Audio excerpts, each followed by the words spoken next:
আপনারা জানেন জান্নাতের মধ্যে একটা মাহফিল হবে, সেমিনার হবে। সেখানে আল্লাহ জান্নাতীদেরকে নিয়ে একটা মাহফিলের আয়োজন করবেন। জান্নাতি শ্রোতা হবে আর বক্তা হবে তিনজন। প্রথমে বিশেষ বক্তা হিসেবে থাকবেন হযরত দাউদ আলাইহিস সালাম। দাউদ আলাইহিস সালামের কুরআন নাজিল হয় নাই, দাউদ নবী কোনদিন কুরআন পড়েও নাই। তারপরেও আল্লাহ সেদিন তাকে ইলম দিবেন, তিনি দাউদ নবী সূরা তোহা থেকে তেলাওয়াত করবেন। তাফসীরে এসেছে দাউদ নবী যখন কুরআন থেকে তেলাওয়াত করবেন তার একটা গলা থেকে, একটা কণ্ঠ থেকে 80 রকম সুর বের হতে থাকবে।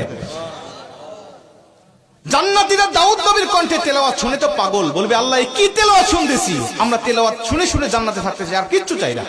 আল্লাহ বলবে এর থেকে কি সুমধুর তেলাওয়াত শুনতে চাও না? জান্নাতীরা বলবে আল্লাহ এর থেকে সুমধুর তেলাওয়াত হতে পারে, আমাদের আর বিশ্বাস হয় না। আল্লাহ বলবে কেন বিশ্বাস হয় না?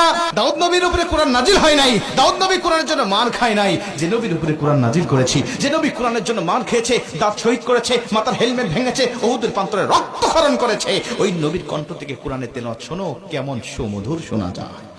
আমার নবী যখন সূরা ইয়াসিন থেকে তেলাওয়াত করবেন জান্নাতীরা তো পাগল হয়ে যাবে, বলবে আল্লাহ কোনো হুর চাই না, কোনো গিলমান চাই না, কোনো নাজ নিয়ামত, কোনো শরাব, কোনো ঝর্ণা, কোনো কিচ্ছু চাই না। আল্লাহ শুধু নবীর কণ্ঠে তেলাওয়াত শুনে জান্নাতে হাজার হাজার বছর আমরা কাটিয়ে দিতে চাই। আল্লাহ বলবে জান্নাতি এর থেকেও কি সুমধুর তেলাওয়াত তোমরা শুনতে চাও না? জান্নাতীরা বলবে আল্লাহ এর থেকে সুমধুর তেলাওয়াত হতে পারে, এটা আমাদের আর বিশ্বাসই হয় না। জান্নাতীরা কেন বিশ্বাস হবে না বলো?